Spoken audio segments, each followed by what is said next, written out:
This is Amazon Studio MGM's new movie, The Boys in the Boat, directed by George Clooney. It's opening on Christmas Day.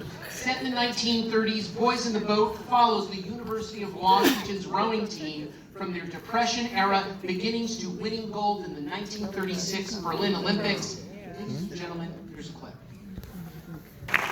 Let's welcome to the stage. This is her third project with George Clooney after the Catch-22 limited series and the movie The Tender Bar.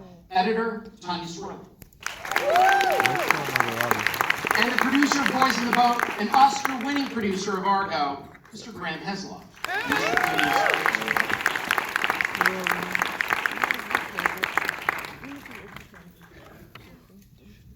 Hello. Hi. It's raining out, just so you all know. So tell us, when it comes to finding material for George to direct, tell me about that process. When do you know if a particular screenplay or book is good for him? You know, I don't know.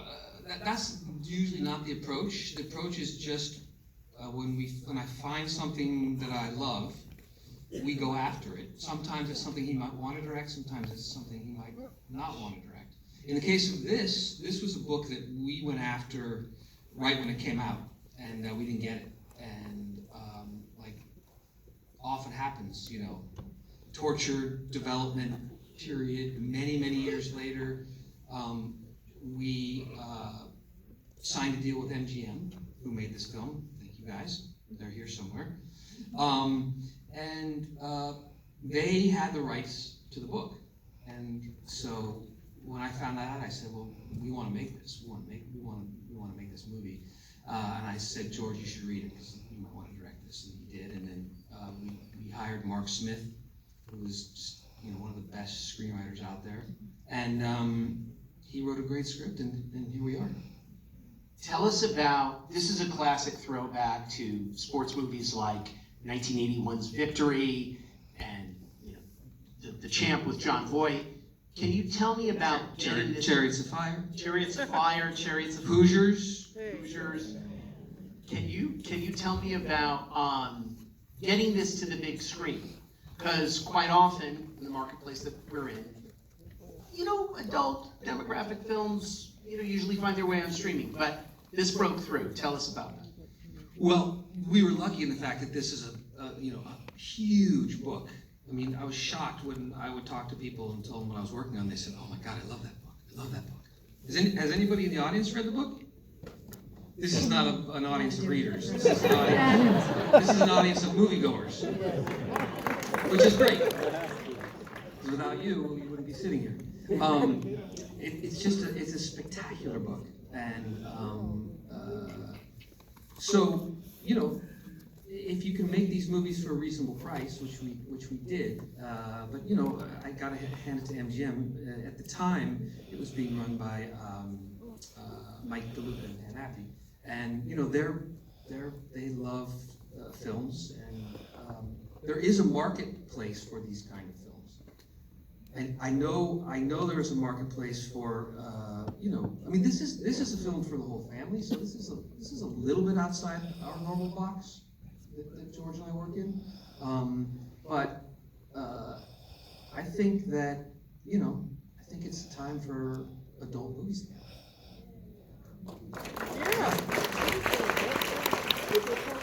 TANYA, tell us about working with George, editor to filmmaker. What is your process like with him? Or is he in the room with you, or do you begin editing immediately as footage starts coming from the DP on set? I do start on the film immediately. I like to present him with options. I do kind of multiple versions of scenes so he can see, you know, which piece of film is working with the other pieces of film. And a lot of times I'll just say, like, pick two of your versions, the two that you're happiest with, and show those two. And then from there, we kind of pick and choose from each one of those sequences to sort of formulate the final sequence. And then during his director's cut, he's typically in the room with me, except that means it's on Zoom or Evercast, one of those, because Tender Bar we did during the pandemic, so that was completely remote.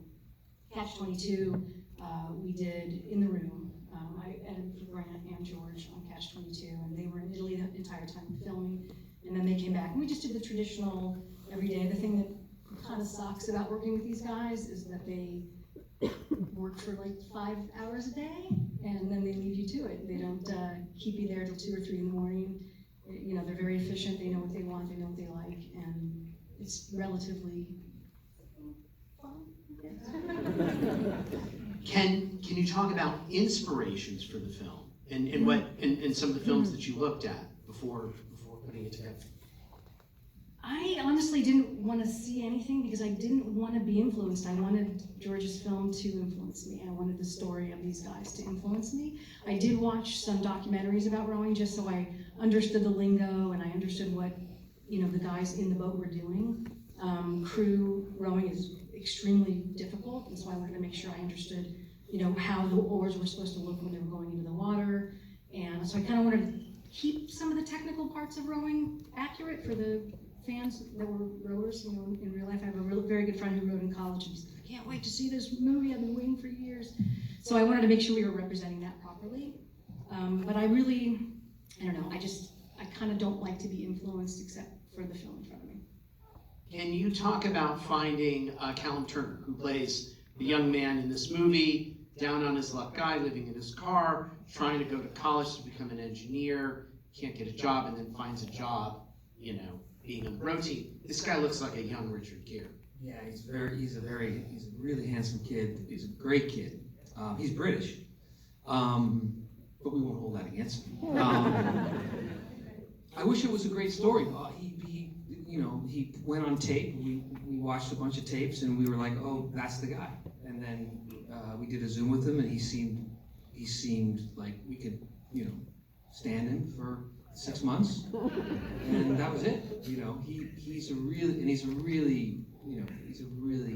good kid. He's become a good friend, actually. Can you talk about shooting on the water? Not an easy feat for a lot of filmmakers. So the way that we did this, I shot all the second unit. George shot the first unit, and shooting on water is like it's like taking a difficult scene and then, you know, like multiplying it by 1,000, because everything is moving all the time. So we're in a boat with a crane on it and cameras. That boat is moving in the water. Then you've got 8 rowboats. Their boats are all moving. So it's a really, really tricky thing. Martin Rue, our director of photography, is like he's a genius, and also is very calm, which is good for me and George. Keeps us grounded. But you know, I'm sure if you were to talk to Steven Spielberg and say, you know, where's the most difficult place to shoot, he would say on the water. Tanya, how was that for you? The footage that you're getting from the DP, were they easy matches? Is it easier in this day and age with DI at the end? No, I would say the challenges are still there. It's there's a lot of footage, and you have to spend a lot of time going through that. And there's a lot of beautiful footage that you want to use, and you can't because obviously you don't have enough time. But yeah, there's a lot of resets, and Grant can speak to this as well. You know, if the boats were meant to be lined up a certain way for a certain race, and because they were rowing against actual rowers, sometimes those boats would get ahead, and they were supposed to be behind, and so those things didn't always work out. So we'd have to stop and resetting took a long time. So it was a lot of footage to go through, to pick and choose. And what we basically do is we just take everything and we do string outs. So we have everything in common in one sequence. So I have everything that has an oar in the water, any of the team's oars. It's just all in one sequence. I have hands on oars, oar locks, guys, everything in one sequence. So whenever I need a shot of the oars, boom, sequence is there. I cull through that, and so it's the same process for me, really. It's just a lot longer because there is so much footage. There's like 3 or 4 cameras rolling at the same time, and it was very hard for production to keep those in sync because they're too far away to talk to each other, and so slates are not great, and communication is very difficult on the water. So we had a lot of work to do in editorial, but it wasn't any more difficult for us. And on top of that, you've got, they're rowing, and so they're going all out, and they can only stay on that water for so long because they're actors.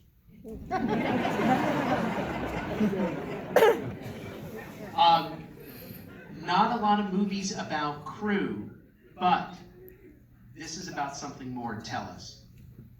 Yeah, this is like all those movies, like Hoosiers, like all those movies where this takes place during the Depression. This takes place in 1936, and those were tough times. And so, really, rowing was just a means for these kids to get a place to sleep, a place to eat, and an education. So that's what it was. Now, this particular group of 9 kids, for whatever reason, and it doesn't add up on paper, became the greatest rowing team in the history of rowing. And I don't want to give the ending of the movie away, but the next race after this is the Olympics. To race in front of Hitler. And so the movie is about the heart of these kids and the journey that they go on, and it's a beautiful story. I think you should all read the book first, and then rush out on Christmas Day to see the movie. That's my wish. Can you tell us about preparing the actors from the rowing, and if any of the relatives were around from the original? There were no relatives around when we were shooting. I gotta say, so we hired these actors, and one of the things we had to do is make sure they were big enough, because rowers are generally tall and they're big. So we cast these guys, and we hired them for an extra 3 months to train, a solid 3 months of real rowing training with Olympic rowing coaches, the whole 9 yards, two sessions a day, and on and on. So they've been training for maybe a month and a half, and George and I finally show up to the training facility up in Oxford, and we go out on these little boats and we watch them row, and we look at each other, and we're like, oh fuck. These kids are never gonna get this right. I mean, we were worried. Did either of you do crew? No, and it's hard, and so about another month and a half later, so I'm on with the trainers. Are we gonna make it? Are we gonna make it? And they're like, yeah, it's gonna be okay. Every day it would be something. They'd have a breakthrough. And then finally, by the time we started shooting, they were pretty good. And we shot it in such a way that there's a training sequence. We shot that first so they could kind of look not so great. And by the time we get to the last race, they kicked ass. Yeah, so it worked.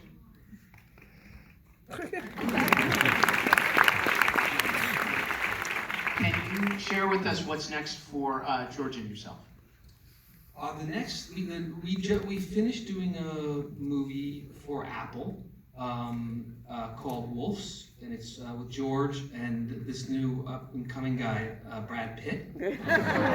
And it's a really, we just saw the cut, just a couple weeks ago, and it's really, it's exactly what you want to see. Exactly what you want to see. I want to see them, so that's what's up next. GRANT HESLOV, TANYA SWERLING. Thank you guys. Long Christmas Day. Next up, we have Gallery